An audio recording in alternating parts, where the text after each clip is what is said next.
dibentuk dunia atau diubah oleh Roh Kudus. Saudara perlu memahami dengan baik, karena kalau kita lihat dibentuk dan diubah, itu kan sebenarnya mirip-mirip gitu ya Bapak Ibu dan saudara sekalian. Walaupun menurut saya enggak mirip. Menurut kita Bapak Ibu, dibentuk dulu atau diubah dulu? Dibentuk dulu baru diubah. Berarti dibentuk dulu baru diubah ya. Atau diubah dulu lalu kemudian itu menjadi pembentukan buat kita. Sekarang Bapak Ibu mulai berpikir, betul juga gitu ya. Kalau kita berpikir bahwa pembentukan itu kalau jelek pada akhirnya harus dirubah. Itu kan konsepnya pertama. Tapi yang kedua, saya mau kita sama-sama berpikir, seharusnya orang yang buruk itu dirubah dulu baru kemudian dibentuk enggak? Benar juga ya Bapak Ibu dan saudara sekalian. Jadi itu sebenarnya dua sisi. Nah, ketika saya memberikan judul, maka saya langsung memberikan klarifikasi. Karena kalau Bapak Ibu dan saudara perhatikan, ini bukan hanya soal dibentuk atau diubah, tetapi saya menambahkan dengan kata dunia dan ada kata Roh Kudus. Jadi jelas Bapak Ibu dan saudara sekalian ya. Jadi kata dibentuknya dan kata diubahnya pada akhirnya kelihatan sangat berbeda. Dibentuk oleh dunia atau diubah oleh Roh Kudus. Nah, kita baca teksnya terlebih dahulu Bapak Ibu dan saudara sekalian. Mari kita buka Alkitab kita di dalam Roma pasal yang ke-12 ayat yang pertama sampai dengan yang kedua.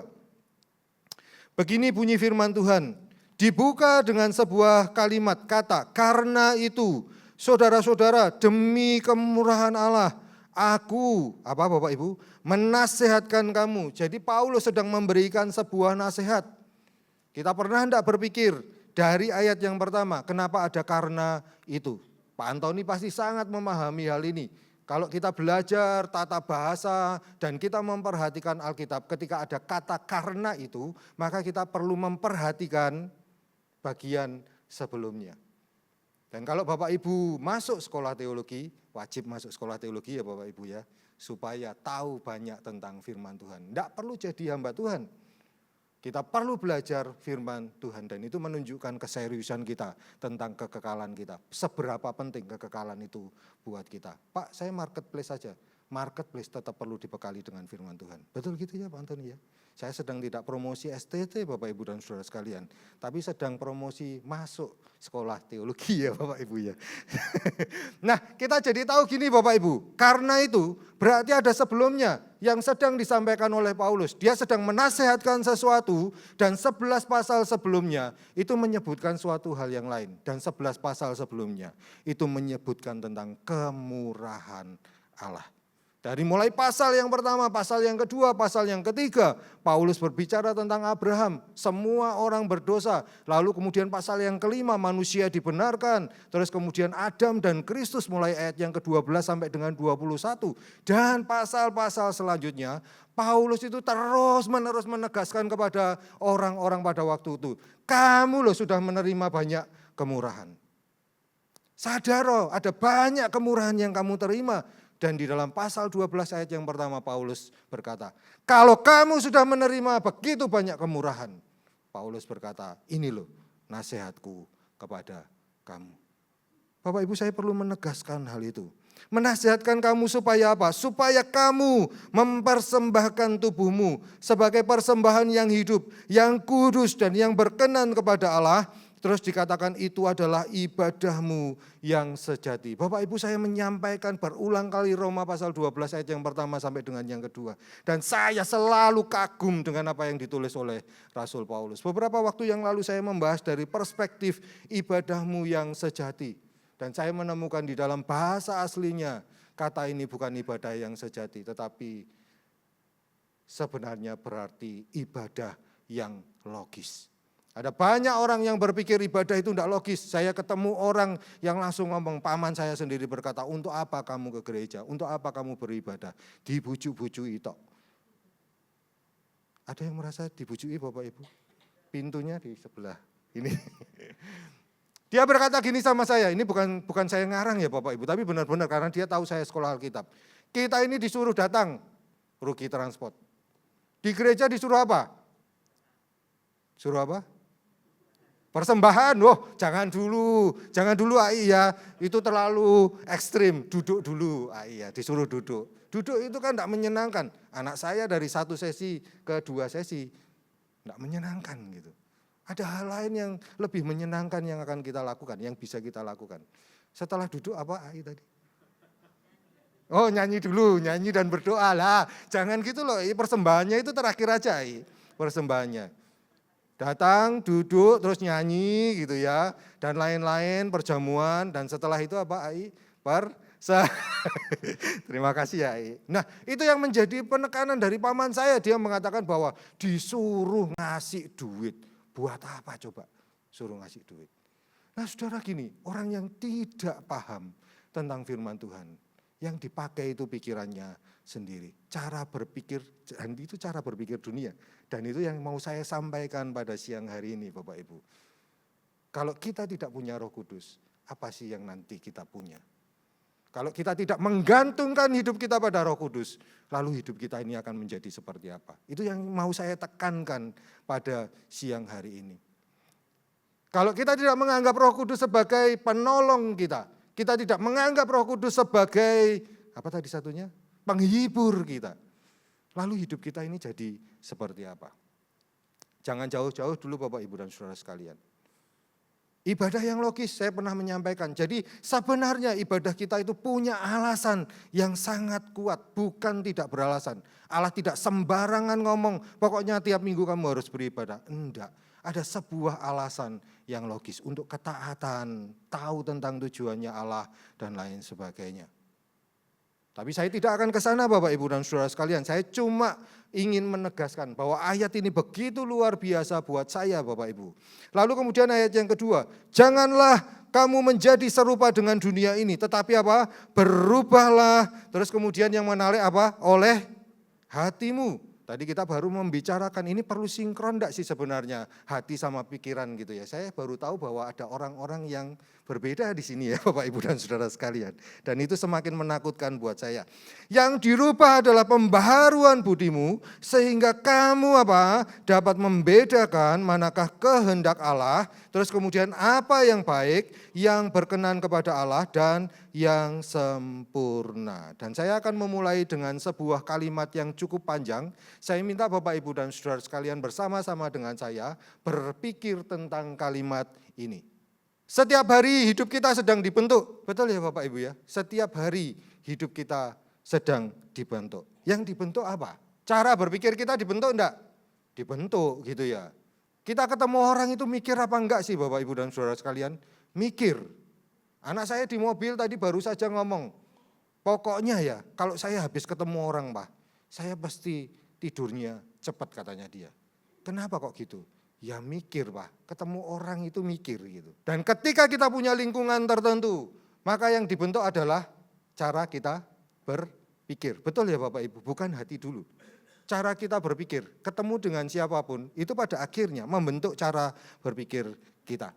Cara berpikir kita pada akhirnya apa? Membentuk cara kita menilai benar dan salah. Betul ya Bapak Ibu ya? Kita tahu banyak firman Tuhan, tetapi kita seringkali lemah di dalam melakukan firman Tuhan. Kenapa? Karena kita tidak bergantung sama Roh Kudus. Kita bergantung pada kekuatan kita. Kita masih mengendalikan hidup kita dengan kekuatan kita. Manusiawi kita, duniawi kita itu lebih kuat daripada kerohanian kita. Benar gitu ya Bapak Ibu dan Saudara sekalian? Ibu gembala di tempat kami seringkali mengatakan gini, kalau mau hidup di dalam roh, maka harus mati daging. Kalau mau hidup di dalam roh, maka harus mati daging. Dan dia pegang tangannya sambil dicubitin. Berulang kali. Bapak Ibu kita mau mati dalam roh. Hidup dalam roh atau mati dalam daging Bapak Ibu? Maunya sih hidup dalam roh Pak. Tapi kan firman Tuhan berkata daging lemah. Jadi saya sadar kita kan harus ikut firman Tuhan. Walaupun Bapak Ibu enggak tahu ayatnya di mana kan Bapak Ibu ya. Tapi Bapak Ibu merasa, loh Pak daging kan lemah, Matius 26 ayat yang ke-41. Padahal di sana dikatakan gini, kalau daging itu lemah maka apa yang kita lakukan? Berjaga-jaga, enggak. Berjaga-jaga dan betul. Jadi tetap relasinya itu ke atas Bapak Ibu dan Saudara sekalian. Kita manusia itu enggak iso sendirian Bapak Ibu. Yakinlah kita enggak akan bisa. Karena itu Allah memberikan seorang penghibur kepada kita. Kalau lagi susah dihibur. Allah memberikan seorang penolong buat kita. Kalau lagi banyak masalah ditolong. Cuman seringkali kan kita mikirnya, bukan itu yang aku mau kamu tolong. Ini loh caranya, tak tunjukkan jalannya. Roh Kudus kamu ikut aku. Bukan kita yang ikut Roh Kudus.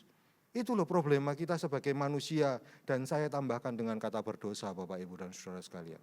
Dulu kita imago Dei, sempurna, diciptakan secara sempurna. Tapi dosa pada akhirnya membuat imago Dei, kemanusiaan kita rusak. Dan akhirnya harus direstorasi oleh Allah. Di-redemption oleh Allah, ditebus oleh Allah, dan kemudian direstorasi. Alkitab itu berbicara tentang 4 hal itu Bapak Ibu. Kejatuhan, penciptaan kita. Lalu kejatuhan kita sebagai manusia. Allah menebus kita redemption. Dan dia terus-menerus merestorasi kita. Makanya di dalam 1 Petrus pasal yang pertama, ayat yang pertama sampai dengan yang ketiga dikatakan begini. Terpujilah Allah yang karena rahmatnya yang besar telah melahirbarukan kita.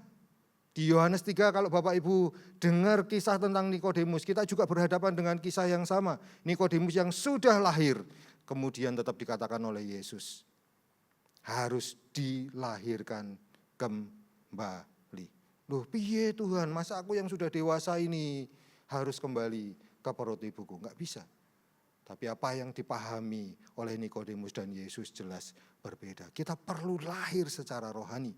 Dan yang melakukan kelahiran secara rohani itu adalah betul. Jadi tanpa Roh Kudus Bapak Ibu, kita tidak akan lahir baru.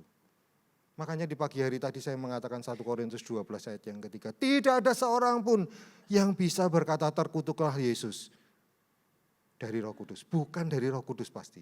Karena kalau dari Roh Kudus yang dikatakan adalah apa?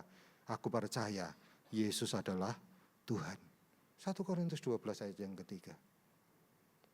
Dia yang melahirbarukan kita Bapak Ibu dan Saudara sekalian.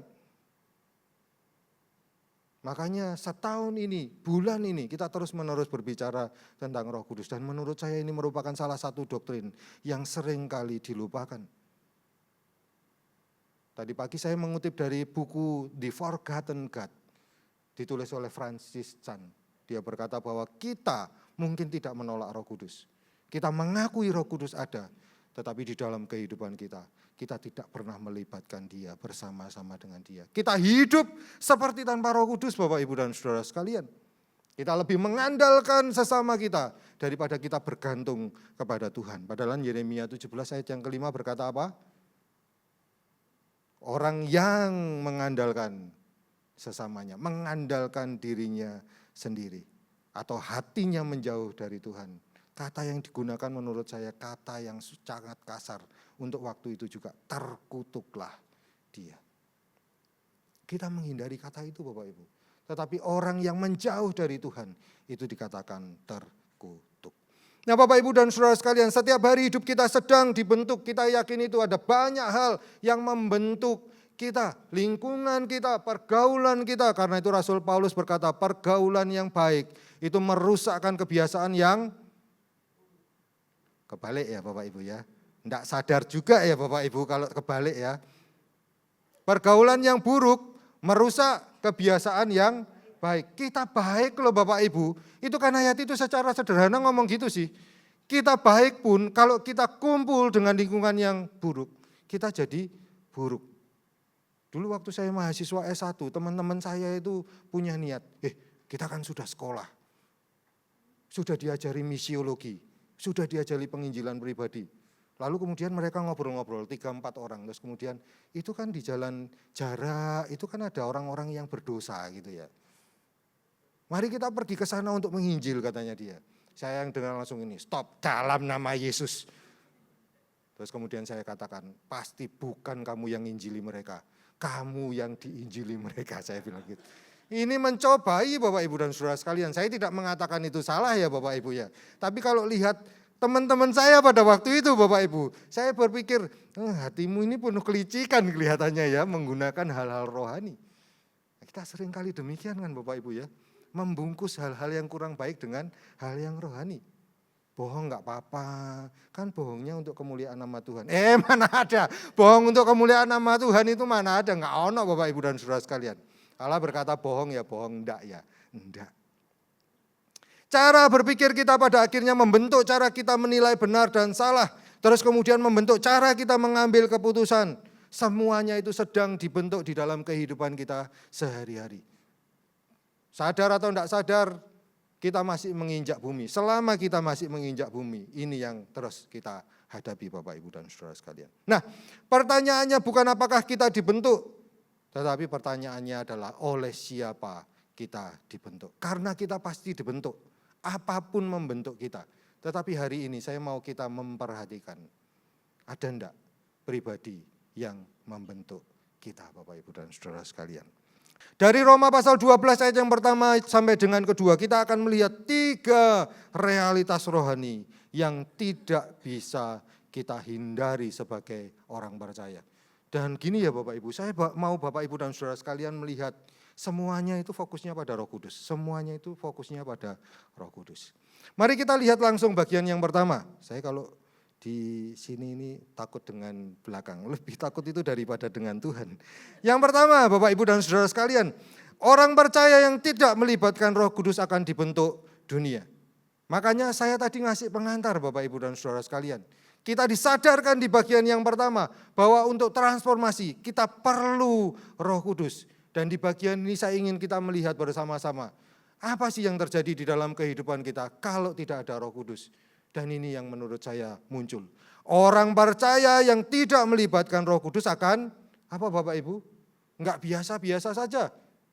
Bukan diubah, tetapi pada akhirnya dibentuk. Perubahan itu bisa sekali Bapak Ibu, 2 kali.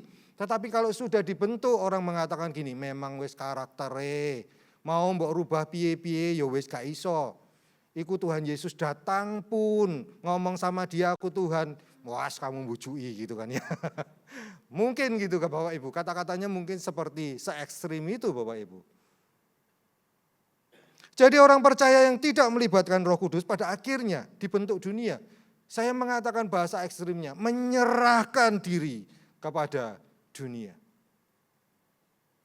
Menyerahkan diri kepada dunia. Di ayat yang ke-12a dikatakan gini, janganlah kamu menjadi serupa dengan dunia ini. Dan fokus saya di bagian yang pertama adalah dunia. Bapak Ibu, kata dunia itu di dalam bahasa Yunani, di dalam bagian ini menggunakan kata aion. Pak bacanya salah gitu ya. Nah terima kasih buat masukannya Bapak Ibu dan Saudara sekalian. Saya cuma tahu ini A-I-O-N. Bacanya apakah ini aion, aion gitu ya. Pokoknya ini bahasa Yunani Bapak Ibu. Aion memiliki pengertian apa? Bukan planet atau manusia. Karena dunia itu punya banyak kata di dalam bahasa Yunani. Ada G, terus kemudian ada sesuatu yang terus-menerus menunjukkan bahwa kita memang ada di dalam dunia. Dan semua perempuan pasti tahu, yaitu kata kosmos. Karena slogannya apa Bapak Ibu? Ingat masa, ingat. Nah, dan itu sangat menunjukkan keduniawian kita kan ya Bapak Ibu. Begitu kita ke dapur yang kita lihat ada apa? Nasi ada apa enggak gitu ya. Kosmos Bapak Ibu. Kosmos itu bisa berarti orangnya. G itu tanahnya. Ini bukan GAY Bapak Ibu ya, tapi GE. Saya perlu menjelaskan supaya kita tidak salah paham. Tetapi dunia di dalam bagian ini itu memiliki pengertian gini Bapak Ibu. Roh zaman. Terus kemudian yang kedua, sistem nilai. Yang ketiga, cara berpikir. Dan yang menarik, aion itu berarti apa? Bukan hanya sekedar cara berpikir. Tetapi aion adalah cara berpikir yang apa? Menyingkirkan Allah Bapak Ibu dan Saudara sekalian. Ini ngeri loh Bapak Ibu. Ketika Paulus berkata, janganlah kamu menjadi serupa. Ada kata serupa di sana, nanti kita bahas di bagian yang kedua. Bukan cuma sekedar mirip. Ini bahasa yang dipakai di Alkitab di dalam Kejadian pasal yang pertama ayat 26 sampai dengan 28. Alkitab berkata apa? Ketika kita diciptakan, kita ini diciptakan apa Bapak Ibu? Serupa dan segambar dengan Allah. Betul ya? Di dalam Mazmur pasal 8 ayat yang ke-6 sampai dengan yang ke-8 atau 3 sampai dengan yang ke-5. Di sana juga ditegaskan bahwa ketika kita diciptakan, kita ini diciptakan hampir sama seperti Allah. Dan Allah punya tujuan yang sama ketika kita menciptakan hidup kita mirip dengan Dia. Kalau Bapak Ibu lihat di dalam Roma pasal 8 ayat yang ke-29 sampai dengan 30. Di sana dikatakan tujuan utama kita Allah menciptakan kita. Kita dipilih, ditentukan, ditetapkan dari semula. Tujuannya cuma satu, supaya kita apa? Serupa dan segambar dengan Allah. Bapak Ibu, ini penting kita pahami. Imago Dei. Dan pada akhirnya ujung-ujungnya itu cuma satu, bukan diri kita, tetapi pada kemuliaan Allah. Kita hidup serupa dengan Allah. Kita hidup segambar dengan Allah. Ini penting kita pahami bersama Bapak Ibu dan Saudara. Tetapi sebaliknya, Paulus berkata, kamu ya kalau tidak punya Roh Kudus, kamu tidak melibatkan Roh Kudus, maka pilihannya cuma satu. Pilihannya itu kamu serupa, sama dengan dunia ini. Dan di sana berarti dikatakan cara berpikir yang menyingkirkan Allah. Hidup yang sementara, sistem nilai dunia. Kita tidak membawa sistemnya Allah, kita membawa sistem nilai dunia Bapak Ibu dan Saudara. Sistem nilai dunia apa? Orang makan orang. Gitu kan ya Bapak Ibu ya. Ada banyak orang yang berpikir besok siapa orang yang bisa aku makan. Tetapi firman Tuhan berkata, enggak, besok siapa yang aku mau berkati. Kelihatan jelas ya Bapak Ibu, perbedaannya dunia dengan Roh Kudus, itu kelihatan banget. Kita jadi langsung tahu, kita jadi orang yang menyingkirkan Allah. Bapak Ibu dan Saudara sekalian, Paulus tidak berkata waspadalah, dunia akan menyerang, tapi jangan menjadi serupa. Karena bahaya terbesar justru ketika kita tidak sadar, kita sedang berubah. Nah itu hebatnya dunia Bapak Ibu dan Saudara sekalian. Kenapa dunia bisa sehebat itu? Kalau menurut saya Bapak Ibu, saya hubungkan dengan Efesus pasal yang ke-6. Karena dunia itu bukan hanya aion, dunia itu bukan hanya kosmos, dunia itu bukan hanya G, dunia itu ada penguasa yang menguasai. Dan penguasa itu dikatakan sebagai penguasa di udara. Dan mereka bukan hanya sekedar berkuasa yang melayang-layang. Tetapi kalau kita hubungkan dengan 1 Petrus 5 ayat yang ke-8, kita akan ketemu sebuah benang merah. Di sana dikatakan gini, iblis lawanmu itu terus apa? Berputar-putar, berjalan-jalan di sekitar kita. Dia mengaum-aum. Dan Alkitab berkata, sewaktu-waktu apa Bapak Ibu? Dia menerkam kita. Mungkin kita berkata, gak apa-apa Pak, singane ompong. Ya itu kan pemikiran kita Bapak Ibu ya. Tapi enggak. Beberapa menafsirkan, beberapa buku yang saya baca, kita perlu untuk memikirkan kekuatannya iblis. Kenapa? Karena dia beratus-ratus, beribu-ribu tahun, dia tahu sifat kita, dia tahu kelemahan kita. Karena itu dikatakan begini Bapak Ibu di poin yang ketiga. Justru ketika kita tidak sadar, diri kita ini sedang berubah. Kita tidak sadar diri kita sedang dirubah oleh dunia. Wis gak apa-apa sedikit-sedikit, tidak apa-apa sedikit-sedikit ikut cara dunia. Tidak Bapak Ibu. Karena itu di bagian yang selanjutnya saya mengatakan gini. Dalam Alkitab tidak ada posisi netral.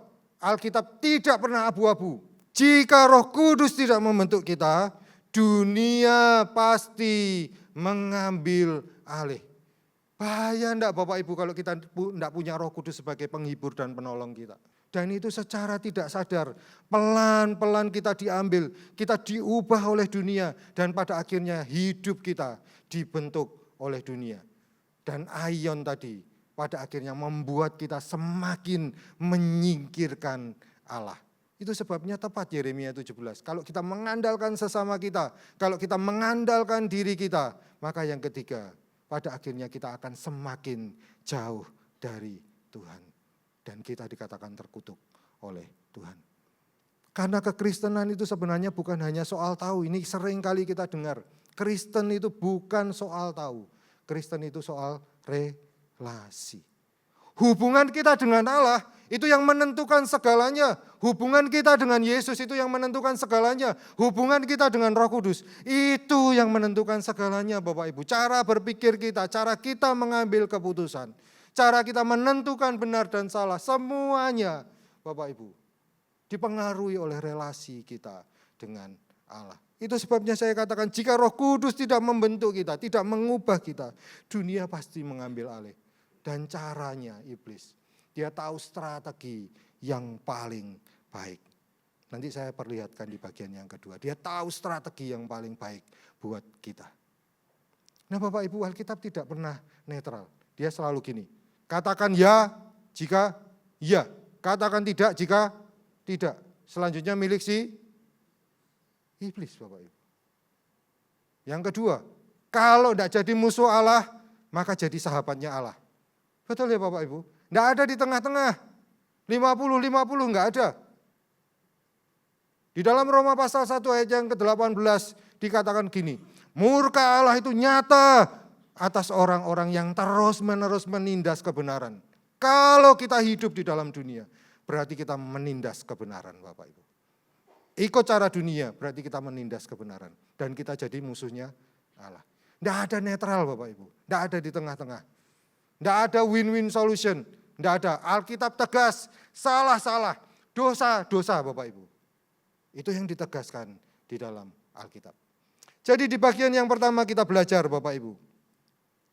Kita belajar bahwa orang percaya yang tidak melibatkan Roh Kudus pasti akan dibentuk dunia, menyerahkan diri kepada dunia. Yang kedua kita belajar, dunia membentuk hidup kita secara perlahan dan tidak kita sadari. Itu yang saya tegaskan sebagian tadi, tetapi saya mau menegaskan lebih lanjut. Di ayat yang ke-12a dikatakan, janganlah kamu menjadi serupa dengan dunia ini. Kalau tadi kita fokus pada dunia, mari di bagian yang selanjutnya kita lihat, menjadi serupa itu apa? Menjadi serupa itu menekankan proses, prosesnya itu perlahan dan halus. Jadi kalau kita ngomong aku mau menjadi serupa dengan Allah, tidak ada yang instan juga Bapak Ibu. Dan begitu juga ketika kita serupa dengan dunia.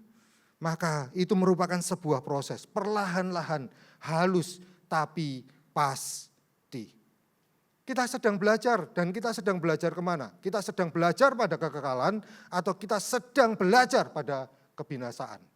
Itu yang sedang diperhadapkan dengan kekristenan kita. Hidup yang kita yakini, hidup yang kita percayai.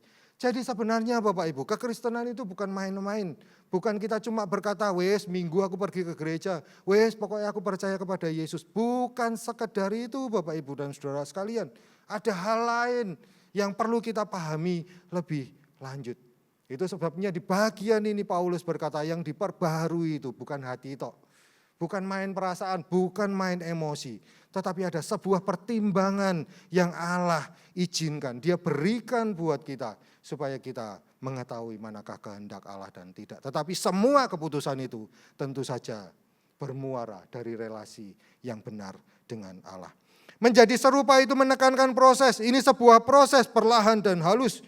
Dunia jarang menghancurkan iman kita dalam satu hari. Dunia membentuk kita pelan-pelan, halus dan terasa wajar.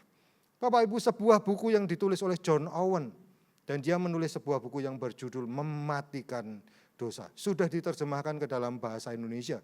Bapak Ibu yang banyak dosa, segera beli buku ini Bapak Ibu ya. Termasuk saya Bapak Ibu ya.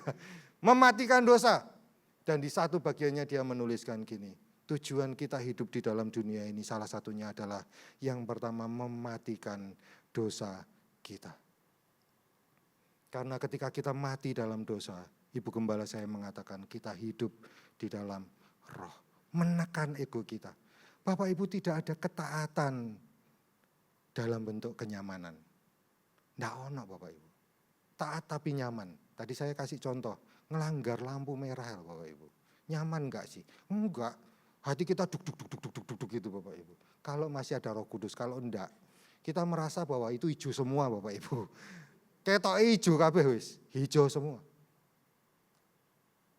Enggak ada ketaatan yang menghasilkan kenyamanan itu enggak ada. Karena apa? Ketika kita taat, kita sedang menekan ego kita. Betul ya Bapak Ibu? Kita ini kan kepinginnya yang enak-enak. Tapi ketaatan itu seringkali membuat kita tidak enak. Ketaatan itu seringkali membuat kita tidak nyaman.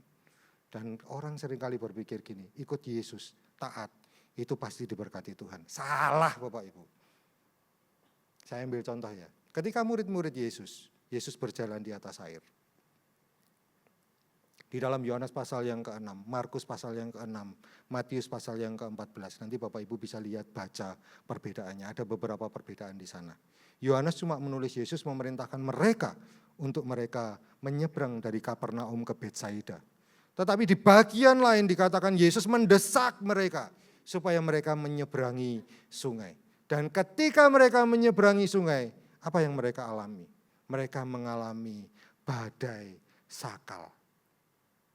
Dari situ kita belajar bahwa ketika Yesus memerintahkan sesuatu pun, itu pada akhirnya kita belajar. Bukan berkat loh yang kita dapat. Jadi kalau misalkan kita berpikir demikian, kita ini seringkali menjadi Kristen yang transaksional. Kita jadi Kristen yang aku taat kepada Tuhan supaya diberkati. Dan itu yang muncul, seringkali muncul di dalam kehidupan orang percaya. Kita lupa ada ayat tadi saya sebutkan pagi hari, Filipi 1 ayat yang ke-29. Kita dipanggil bukan hanya untuk percaya, kita dipanggil supaya kita menderita. Bapak Ibu tentu saja tidak tahu ayat ini, karena ayat ini sama sekali tidak penting buat Bapak Ibu dan saudara sekalian. Atau kalaupun Bapak Ibu tahu, enggak Pak, itu bukan ayat buat saya. Bagi saya cuma ayatnya berhenti di percaya Pak. Komanya itu saya buang Pak gitu ya. Bagi kita secara tidak sadar itu gitu, kita jadi Kristen transaksional. Kita seringkali berpikir ketaatan supaya kita mendapatkan kenyamanan. Karena kita tidak paham firman Tuhan dengan baik Bapak Ibu dan saudara sekalian. Mengejutkan buat kita. Dunia merubah kita secara halus. John Owen mengatakan caranya iblis sangat berbahaya. Dia terus-menerus menempatkan kita di dalam posisi yang kita tidak sadar bahwa itu dosa. Dibiarkan di situ, dibiarkan di situ, dibiarkan di situ. Kalau kita sudah menjadi, kata yang digunakan John Owen, saya ingat betul, dia pakai kata bebal. Kalau kita sudah bebal, kita tidak punya hati nurani, kita tidak lagi sadar itu sebuah kesalahan, maka iblis akan meningkatkan levelnya. Dia tingkatkan levelnya, dia tingkatkan levelnya. Itu cara kerja iblis. Karena itu Alkitab berkata, berjaga-jagalah dan berdoalah. Karena pribadi kita tidak akan mampu Bapak Ibu dan saudara sekalian. Kita tidak mampu. Caranya iblis luar biasa. Yang ketiga, aktivitas rohani itu tidak selalu menghasilkan arah hidup yang rohani. Inilah sebabnya orang percaya bisa rohani secara aktivitas, tetapi duniawi secara cara hidup. Bapak Ibu, ini menjadi teguran buat saya. Saya tuliskan salah satunya buat saya pribadi. Saya beraktivitas rohani banyak sekali. Tetapi hari ini saya pun disadarkan. Orang percaya itu bisa rohani secara aktivitas. Orang bisa melayani. Orang bisa menempatkan diri sebagai asyir dan lain sebagainya. Tetapi firman Tuhan hari ini berkata untuk kita, kalau hidup kita tanpa Roh Kudus, maka cara hidup kita bisa tetap cara hidup duniawi. Kelihatannya aktivitas rohani, tapi hatinya tidak karu-karuan. Motivasinya enggak benar. Pemikirannya enggak benar, pingin dipuji orang dan lain sebagainya. Maka pelayan-pelayan Tuhan perlu memeriksa hatinya masing-masing. Apakah aktivitas saya itu pada akhirnya tidak didasari dengan nilai-nilai duniawi, tetapi benar-benar didasari dengan nilai-nilai surgawi. Maka saya terus berdoa kepada Tuhan. Tuhan perbaharui motivasi saya. Lihat hati saya. Apakah pelayananku masih benar di hadapan Tuhan? Hidup kekristenanku masih benar di hadapan Tuhan. Saudara bisa duduk di dalam gereja, tetapi apakah pikiran kita benar-benar di dalam gereja?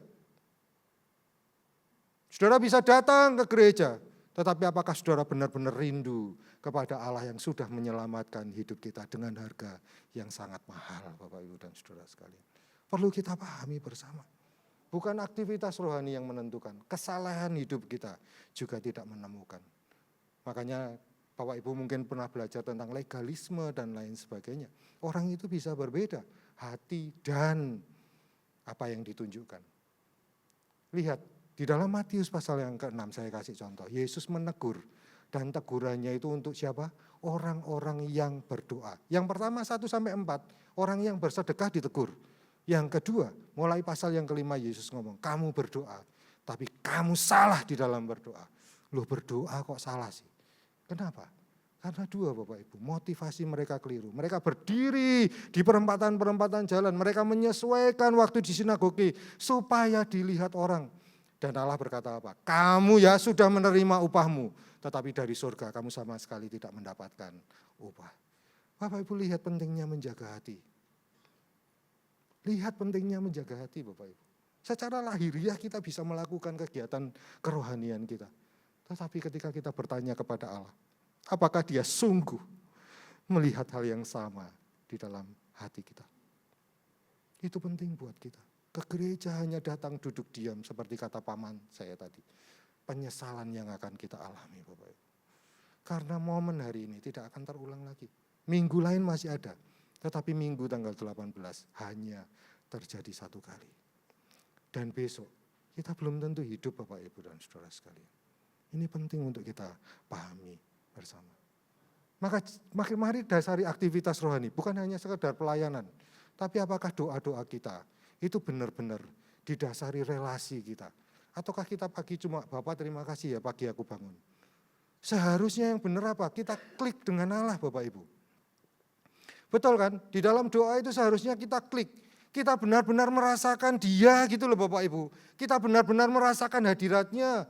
Bukan cuma sebuah aktivitas, rutinitas biasa yang bagi kita harus dilakukan. Hari ini kita disadarkan.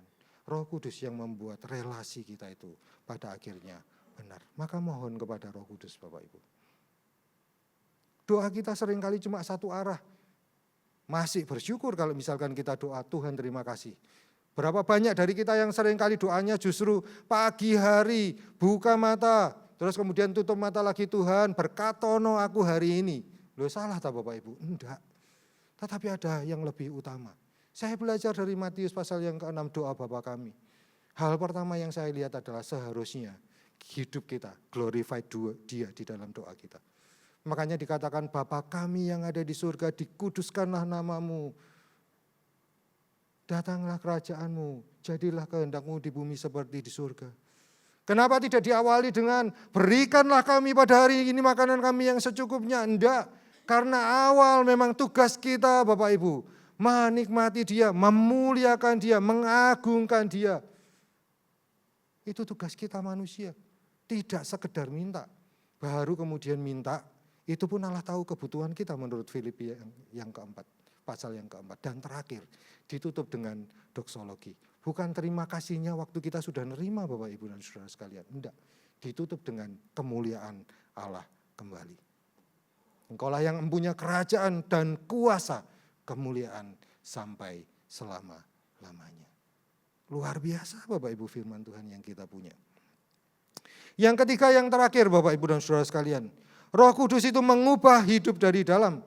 Kalau kita tidak dibentuk oleh dunia, maka kita perlu diubah yang kedua.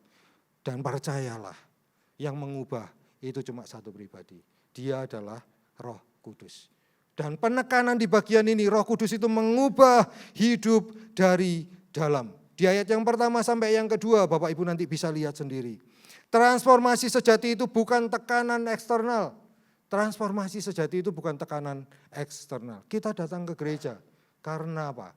Tonggo kita loh Pak, ngerasani lek kita enggak ke gereja. Wong Kristen minggu kok enggak ke gereja. Tekanan eksternal Bapak Ibu. Bukan karena kita sadar bahwa kita memang perlu ke gereja. Tapi kita ditekan dari luar. Nah perlu dipahami, tapi kerja Roh Kudus dari dalam melalui penyerahan diri dan pembaharuan pikiran. Itu sebabnya di ayat yang pertama dan yang kedua, di poin yang ketiga, Roh Kudus tidak sekedar memperbaiki perilaku, Ia memperbarui cara kita melihat hidup. Kenapa saya katakan demikian? Karena di bagian yang kedua, saya menyoroti dua hal. Transformasi dari Roh Kudus itu, yang pertama, dibuktikan dengan penyerahan diri. Makanya di ayat yang pertama dikatakan apa? Hendaklah, nasihatnya Paulus, kita mempersembahkan tubuh kita. Itu nasihatnya Rasul Paulus di bagian yang pertama. Kita harus mempersembahkan tubuh yang artinya adalah seluruh totalitas kehidupan kita. Jadi kalau ke gereja, jangan cuma tubuhnya tok, hatinya dibawa, emosinya dibawa, pikirannya dibawa. Itulah Bapak Ibu maksudnya.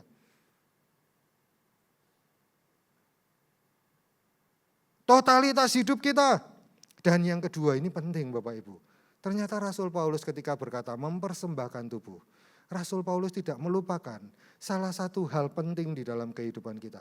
Kalau kita sering kali melihat Alkitab cuma berbicara tentang hati, jagalah hati. Maka di bagian ini, Roh Kudus itu punya karya yang lain. Dan karya yang lain, kalau di bagian pertama tadi saya mengatakan, dunia mempengaruhi cara berpikir kita. Dunia mempengaruhi cara kita memutuskan. Nah di bagian ini, Roh Kudus berkata yang perlu terus-menerus diperbarui adalah apa? Pikiran kita Bapak Ibu. Jadi kalau orang merendahkan pikiran keliru, karena di dalam Roma pasal yang ke-12 di sana ditegaskan, pikiran itu penting dan yang diperbaharui adalah pikiran. Akal budi, noos di dalam bahasa Yunani, pertimbangan-pertimbangan kita, keputusan-keputusan kita. Jadi Roh Kudus itu bekerja melalui apa? Penyerahan diri kita. Kita perlu mempersembahkan diri kita terlebih dahulu.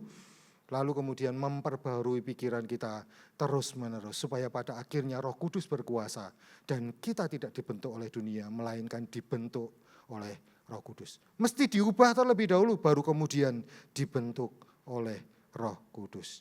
Dan yang terakhir Bapak Ibu, transform by the Spirit. Bukanlah Kristen yang terlihat baik, melainkan hidup yang dipimpin Roh Kudus. Pak, jadi baik itu baik enggak? Baik. Tetapi sekali lagi, apakah Allah melihat semua yang kita lakukan itu baik di mata Allah? Bapak Ibu, kita ini mau menyukakan manusia atau kita mau menyukakan Allah? Berapa banyak dari kita ketika kita berbuat baik, kalau bisa seluruh dunia itu tahu. Nah Allah ngomong, enggak. Persembahan jangan diketahui tangan kirimu. Mari kita perbaharui hidup kita. Dengan berkomitmen sekali lagi bahwa ada seorang pribadi yang akan terus berjalan bersama dengan kita. Yang menjadi pertanyaan, maukah kita melibatkan dia di dalam seluruh aspek kehidupan kita? Izinkan dia menyentuh hati saudara. Izinkan dia menyentuh pikiran saudara. Izinkan dia menyentuh kehendak saudara. Izinkan dia mengendalikan hidup saudara. Sehingga hidup saudara menjadi hidup yang mempermuliakan nama Tuhan.